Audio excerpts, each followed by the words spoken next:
नमस्कार दोस्तों, जय हिंद जय भारत। कैसे हैं आप सब लोग। मैं गौरव वैष्णव एक बार फिर से आप सभी का स्वागत करता हूं अनंत आईएएस कोचिंग के इस ऑफिशियल यूट्यूब चैनल पर। बच्चों, आज की क्लास में हम चर्चा करने वाले हैं भारत में जनजातियां, और सभी परीक्षाओं में इससे रिलेटेड सवाल पूछे जाते हैं। भारत में 2011 की जो जनगणना हुई थी, जो इंडियन सेंसस हुई थी, उसके आधार पर भारत में कितनी जनजातियां हैं, कौन सी जनजातियों की क्या विशेषताएं हैं, कौन सी जनजातियां कौन से राज्य में रहती हैं, किस राज्य में सबसे ज्यादा कौन सी जनजातियां हैं, भारत में सबसे ज्यादा जनजातियां कहां हैं, कौन से राज्य हैं जहां पर कोई भी जनजाति नहीं है, भारत में पीवीटीजी जनजातियां कौन सी हैं, कौन सी जनजातियां हैं जिन्होंने एक नई भाषा को अपनाया है, कौन सी जनजातियों की क्या क्या विशेषताएं हैं, आज की कक्षा में हम चर्चा करेंगे। तो जल्दी से स्टार्ट करते हैं। Scheduled tribes in India, Bharat में जनजातियां। तो चलिए, भारत में जनजातियां, इसकी क्या कोई स्पेशल परिभाषा दी गई है या नहीं, इसके बारे में चर्चा करते हैं कि भारतीय संविधान में अनुसूचित जनजाति को परिभाषित नहीं किया गया है। तो बच्चों, इसको आप सही से, मतलब जब भी आपसे पूछा जाए कि क्या परिभाषित भारतीय संविधान में किया गया है, तो आपको लगाना है कि नहीं किया गया है। संविधान के अनुच्छेद 366 ब्रैकेट सब क्लॉज 2 में के अनुसार अनुसूचित जनजाति उन समुदायों को कहा गया है जो संविधान के अनुच्छेद 342 के तहत अधिसूचित किए गए हैं, और भारत में जनजातियों के निर्धारण के लिए उनके सांस्कृतिक विशेषीकरण को और विभिन्न आवासों को आधार बनाया गया है। तो उनका सांस्कृतिक विशेषताएं क्या हैं उनकी, और किस प्रकार के वो आवासों में रहते हैं, किस स्थान पर उनके आवास हैं, तो इसके आधार पर उनको ट्राइबल जो पॉपुलेशन है उसमें वर्णित किया गया है। जनजातीय क्षेत्रों के आधार पर देश को 7 हिस्सों में बांटा गया है। 7 हिस्से जो पार्ट्स हैं उसमें इंडिया को बांटा गया है जनजातियों के आधार पर। सबसे पहला उत्तरी क्षेत्र, फिर पूर्वोत्तर क्षेत्र, पूर्वी क्षेत्र, मध्य क्षेत्र, पश्चिमी क्षेत्र, दक्षिणी क्षेत्र और द्वीपीय क्षेत्र। ठीक है, द्वीपीय क्षेत्र में आपका कौन कौन से आ जाएंगे, आपका लक्षद्वीप आ जाएगा और अंडमान निकोबार आ जाएगा। और भारत में कुल जो जनसंख्या है वो पॉपुलेशन कितनी है शेड्यूल ट्राइब की, 8.6% है। पूरी जो पॉपुलेशन है 2011 की जनगणना के आधार पर जनजातियां 8.6% इनकी पॉपुलेशन पाई गई है। सर्वाधिक जनसंख्या कहां पर है, सबसे ज्यादा जनसंख्या आपकी मध्य प्रदेश में है, दूसरे नंबर पर महाराष्ट्र में है और तीसरे नंबर पर उड़ीसा में पाई गई है। तो इसको आपको MMO करके याद कर लेना है, जो आपको ये क्रम याद रहेगा। वर्ष 2011 की जनगणना के हिसाब से पंजाब में शेड्यूल ट्राइब नहीं है, हरियाणा में शेड्यूल ट्राइब नहीं है, चंडीगढ़ में, दिल्ली तथा पुडुचेरी में जनजातीय समुदाय नहीं पाया गया है। ये आपको मैं यहां पर रेड सर्कल करके बता रहा हूं कि नहीं पाया गया है। इनमें किस किस में, पंजाब में, हरियाणा में, चंडीगढ़ में, दिल्ली में और पुडुचेरी में। वर्ष 2011 की जनगणना के अनुसार भारत का सबसे बड़ा जो जनजातीय समूह है वो कौन सा है, भील समुदाय। भील समुदाय भारत का सबसे बड़ा ट्राइबल पॉपुलेशन है। इसकी जनसंख्या कितनी है, इसकी जनसंख्या आप देख सकते हैं यहां पर कि 1,70,71,049 ये पॉपुलेशन है। मतलब 1 करोड़ से भी ज्यादा, 1.25 करोड़ के आसपास इनकी पॉपुलेशन है। गोंड जनजातीय समूह जनसंख्या के आधार पर कौन कौन से नंबर पे है, दूसरा सबसे बड़ा जनजातीय समूह है। तो पहला भील समुदाय जो है, मैं यहां पर लिख दे रहा हूं, भील समुदाय सबसे बड़ा जनजातीय समूह है, और दूसरा जो समूह है वो है गोंड समूह। तो इसको आपको याद करने में आसानी होगी, आपको इसको याद कर लेना है BG। ठीक है, BG के हिसाब से आपको याद कर लेना है। और ये वो भारत की जनजातियां हैं, वो यहां पर किस प्रकार से आपको दिखाई गई हैं, देख लीजिए। आप पर ये जम्मू कश्मीर में देखिए, जैसे यहाँ पर डोगरा लिख रखा है, लद्दाख में आपका बकरवाल चांगबा लिख रखा है, हिमाचल प्रदेश में आपका गद्दी गुज्जर समुदाय का लिख रखा है, और राजस्थान में सहरिया समुदाय, मीणा समुदाय, गरासिया, मेरात और भील समुदाय, गुजरात में आपका भील और डाफर लिख रखा है, मध्य प्रदेश में आपका देख लीजिए कोल, गोंड और बंजारा, महाराष्ट्र में कोली, बार्ली और कुर्ली नीलगिरी कहाँ पर आपका कर्नाटक में, तेलंगाना में आपका येरुकला, आंध्र प्रदेश में बंजारा, गोंड, कोया, और छत्तीसगढ़ में कोरबा, मारिया, उड़ीसा में आपका भूमिज, भुइयां, खोंड, झारखंड में संथाल, मुंडा, उराव, हो, और बिहार में बैगा जनजाति। ठीक है, तो इस प्रकार से यहाँ पर आपको सभी जो जनजातियां बताई गई हैं। और देखिए जैसे मेघालय है, मेघालय में आपका जो गारो खासी जयंतिया, तो ये सभी जो स्थान है वो स्थान भी ट्राइबल एरिया के नाम पर ही हैं। और अभी आपको एक कुछ जो समुदाय हैं वो जैसे कि मेती समुदाय मणिपुर में, इसका आपको काफी खबरें इसको सुनने में आती हैं। मिशमी समुदाय, ठीक है, और ब्रू समुदाय, ठीक है, ये जो जनजातियां हैं ये खासी अभी चर्चा में रहती हैं। और आपस में इनमें जैसे मणिपुर की कुकी जनजाति भी काफी मतलब खबरों में रहती है। तो वहां पर जो आपसी जो जनजातियों के बीच में जो एक विरोधाभास की स्थिति बनी हुई है, इसकी वजह से ये रहती है चर्चा में। अब भारत की प्रमुख जो जनजातियां हैं इनके बारे में हम आपको कुछ इंपॉर्टेंट बातें बताएंगे जो कि परीक्षा में पूछी जाती हैं। पीसीएस की परीक्षा हो, आपकी वनडे एग्जाम्स कोई सा हो, और आपका अब तो पीवीटीजी के बारे में प्रश्न पिछली बार पूछा गया था यूपीएससी में भी, तो ये एक खास फील्ड बन गया है सभी परीक्षाओं के लिए। भारत की प्रमुख जनजाति, सबसे पहले थारू जनजाति के बारे में बात करेंगे। थारू जनजाति उत्तराखंड के नैनीताल के जिले के, उत्तर प्रदेश के गोरखपुर जिले के तराई क्षेत्र व बिहार के तराई क्षेत्र में निवास करती है। ये हिंदू धर्म को मानते हैं। थारू जनजाति दीपावली को शोक पर्व के रूप में मनाते हैं। इनमें संयुक्त परिवार की प्रथा है।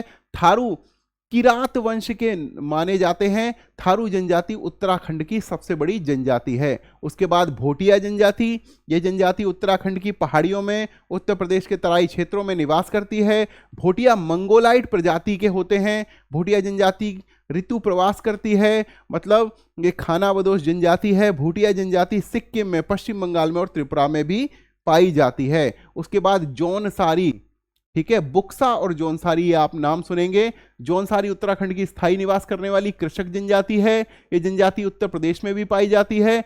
इसमें बहुपति विवाह प्रथा अपनाई जाती है, मतलब एक पत्नी होती है और उसके बहुत सारे पति हो सकते हैं, तो ये प्रथा इसमें होती है। उसके बाद बुक्सा जनजाति है। जनजाति उत्तराखंड के नैनीताल, पौड़ी, गढ़वाल जिलों में मुख्य रूप से पाई जाती है। उत्तर प्रदेश के भी कुछ भागों में पाई जाती है। इन जनजातियों में अनुलोम प्रतिलोम विवाह प्रचलित हैं। बुक्सा जनजाति राजपूत वंश से संबंधित है। तो अनुलोम प्रतिलोम विवाह इस प्रकार से होते हैं कि जैसे किसी ऊंची जनजाति या तथाकथित ऊंची मतलब जो जाति का लड़का हो और वो मतलब कोई निम्न, अपने से निम्न मतलब माने जाने वाली तथाकथित से विवाह करता है, तो उसको अनुलोम प्रतिलोम विवाह की संज्ञा दी जाती है। और इसी में आप वाइस वर्सा कर सकते हैं, तो अनुलोम प्रतिलोम विवाह इस प्रकार से बनता है। तो राजी, यह जनजाति उत्तराखंड एवं उत्तर प्रदेश में पाई जाती है। स्थानीय रूप से इसे बनरौत कहते हैं। इसका धर्म हिंदू है। इन जनजातियों में कृषि, झूमिंग कृषि प्रथा जो है प्रचलित है, मतलब जंगलों को आग लगाकर या काटकर जो सफाई कर कर फिर वहां पर खेत बनाकर वहां पर फसल उगाना, इसको बोलते हैं झूमिंग कृषि। और झूमिंग कृषि वनों के हिसाब से एक मतलब बैड प्रैक्टिस है, इसे कम से कम होने देना चाहिए। झूमिंग कृषि से वनों का क्षरण होता है। उसके बाद खरवार जनजाति। सबसे पहले बच्चों एक चीज मैं आपको बताऊं कि जो उत्तराखंड में अगर कोई जनजाति है तो ये स्वाभाविक है कि उसका की कुछ परसेंट उत्तर प्रदेश में भी हो सकती है, क्योंकि आप सभी को पता है कि उत्तर प्रदेश और उत्तराखंड आपस में एक दूसरे के एडजेस्टेंट राज्य हैं, एक दूसरे के पास मिले हुए हैं। और सबसे पहले उत्तराखंड जब बना तो वो उत्तर प्रदेश के हिस्से से ही निकलकर बना। इससे पहले ये दोनों सम्मिलित रूप से उत्तर प्रदेश ही थे। तो यहाँ पर जब भी कोई सवाल इस प्रकार से आ जाए कि ये जनजाति उत्तराखंड में तो है ही, क्या उत्तर प्रदेश में भी है, तो 90% मामलों में वो बात सही होगी, क्योंकि दोनों ही एक दूसरे से सीमाएं दोनों की मिली हुई हैं और दोनों पहले संयुक्त रूप से उत्तर प्रदेश ही थे। बाद में उत्तराखंड अलग राज्य बन गया। खरवार और खैरवार जनजाति उत्तर प्रदेश के देवरिया में, बलिया में, गाजीपुर में, वाराणसी में और सोनभद्र जिलों में निवास करती है। वे स्वभाव से अत्यंत क्रोची एवं शारीरिक रूप से मजबूत होते हैं।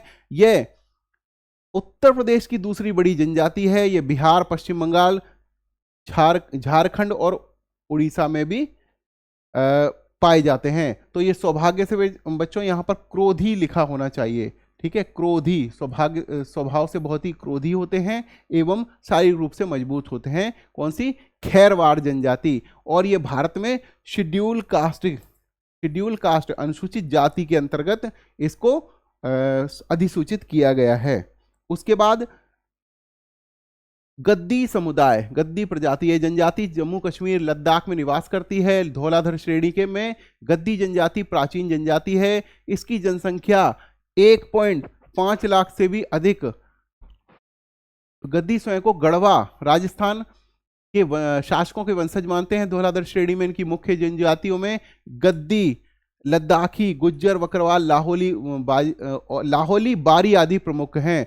और गोंड जनजाति दूसरी बड़ी जनजाति है भारत की, और ये गोंडवाना लैंड के मूल निवासी हैं, जिस कारण इन्हें गोंड कहा जाता है। और ये जनजातीय समूह कहाँ पाया जाता है? बिहार में, पश्चिम बंगाल में, झारखंड में, महाराष्ट्र में, छत्तीसगढ़ में, मध्य प्रदेश में, उत्तर प्रदेश में, उड़ीसा में, कर्नाटक में, आंध्र प्रदेश में, तेलंगाना सहित गुजरात में भी पाई जाती है। ये लोग मुख्यतः आखेट तथा मछली पर निर्भर करते हैं। स्त्रियों को आभूषण पहनने का बड़ा शौक है। और गौंड जनजातीय समूह उत्तर प्रदेश की सबसे बड़ा जनजातीय समूह है, ठीक है। अगला जो फैक्ट है वो ये है कि भील समुदाय, भील शब्द की उत्पत्ति तमिल भाषा के बिल्लुवर शब्द से हुई, जिसका अर्थ होता है धनुषकारी। यह प्रोटो ऑस्ट्रेलाइड प्रजाति के हैं। ये जनजाति भारत के गुजरात, मध्य प्रदेश, छत्तीसगढ़, महाराष्ट्र, कर्नाटक, त्रिपुरा, आंध्र प्रदेश, तेलंगाना सहित राजस्थान प्रांतों में अधिवासित है। भीलों की संस्कृति में घूमर नृत्य का विशेष महत्व है। आप सभी मुझे कमेंट करके बताइए कि घूमर नृत्य किस मूवी में दर्शाया गया है, किस फिल्म में दर्शाया गया है। संथाल, ये जनजाति मुख्यतः संथाल परगना क्षेत्र जो कि झारखंड में है के निवासी हैं। वर्ष 2011 की जनगणना के अनुसार संथाल लोग बिहार, त्रिपुरा, पश्चिम बंगाल, झारखंड, उड़ीसा में निवास करते हैं। इनकी शारीरिक रचना द्रविड़ लोगों से मिलती है। इनका मुख्य आहार जो है वो क्या है? राइस है, चावल है। मुंडा जनजाति, यह जनजाति आप सभी को पता है, बिरसा मुंडा का नाम बहुत ही एक फेमस, मतलब जो क्रांतिकारी हैं, आज़ादी की जिन्होंने लड़ाई लड़ी, उनमें प्रसिद्ध है। और अभी हाल ही में हमारे भारत देश की सरकार ने बिरसा मुंडा के जन्मदिन के दिन जनजातीय गौरव दिवस को मनाना शुरू किया है। तो जब भी आपसे सवाल आए तो आपको ये बताना है। यह जनजाति झारखंड, पश्चिम बंगाल, छत्तीसगढ़, मध्य प्रदेश, त्रिपुरा, उड़ीसा और बिहार राज्यों में निवास करती है। मुंडा जनजाति के अनेक त्योहारों को मानते हैं, जिसमें मांगे, फागु, कर्मा, सरहुल और सोहराई प्रमुख हैं। तो सरहुल जो त्योहार है, सरहुल जो पर्व है, इसके ऊपर भी काफी प्रश्न आए हुए हैं। तो कौन सी जनजाति मानती है इसको? मुंडा जनजाति मानती है। और सरहुल त्योहार मार्च अप्रैल में माह के दौरान मनाया जाता है। एक प्रकार से ये फूलों का त्योहार है। ये किसका पर्व है? फूलों का पर्व है। It is festival of flowers.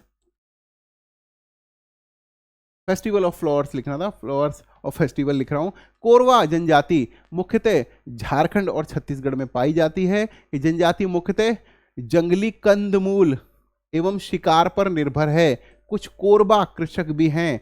Bharat के जो धार्मिक इतिहास है, जो धार्मिक हमारी जो कथाएं हैं, उनमें आप सभी मुझे कमेंट करके बताइए कि हमारे कौन से भगवान जिन्होंने अपना बहुत समय जीवन सदाचारी रहकर और कंदमूल खाकर व्यतीत किया। तो आप उन भगवान का नाम भी आप कमेंट करके बताएं।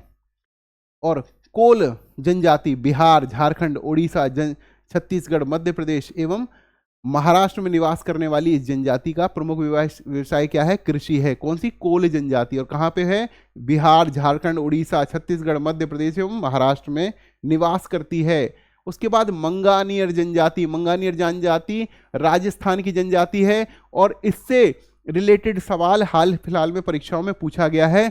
क्योंकि यह जनजाति मुस्लिम जनजाति है। ठीक है, ज्यादातर जो जनजातियां हैं वो हिंदू धर्म को मानते हैं या फिर वो अपनी किसी ट्राइबल रिलीजन को मानते हैं, लेकिन मंगनियार जनजाति जो है मुस्लिम जनजाति है और राजस्थान के रेगिस्तानों में निवास करने वाली है। ये जनजाति अपनी संगीत परंपरा के लिए विख्यात है और बहुत सारे वीडियोस आपने देखे होंगे यूट्यूब पर, फेसबुक पर, इंस्टाग्राम पर, जहां पर मंगनियारी जनजाति के लोग कुछ मतलब वाद्य यंत्र बजा रहे हैं, गाना गा रहे हैं, तो बड़ी ही वीडियो जो है वो वायरल होती हैं। उसके बाद पाकिस्तान के सिंध प्रांत में भी ये लोग काफी संख्या में पाए जाते हैं। उसके बाद खासी जनजाति मुख्यतः कहां पाई जाती है? उत्तरी पूर्वी राज्यों में। कौन से? मेघालय, असम, मिजोरम में पाई जाती है। यह जनजाति झूमिंग कृषि करती है।